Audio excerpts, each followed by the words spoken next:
తండ్రులు విడిచినా గాని తాను వదలడెప్పుడు మమ్ము. ఉల్లమునెత్తి పిలిచిన వేళ ఓహో ఎనుచు దరికి వస్తాడంట. ఆ మాట ఓ నోహో అనే మాట ఏంటో తెలుసా? ఎంతో ఆతృతతో మనం పలికిన పదం అని ఇప్పుడు మనం పలుకుతాం. ఓహో అనుకుంటూ వస్తాడంట. ఏం జరిగింది? ఎందుకు అంతలా కేకేసావు? ఎందుకు అంతలా ఏడ్చావు?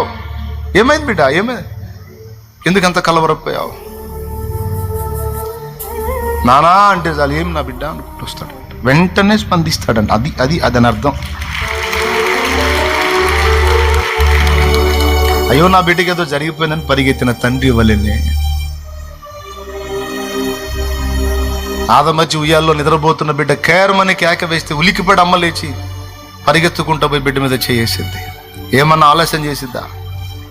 ఆ అమ్మ కంటే ఎక్కువ నా యేసయ్య.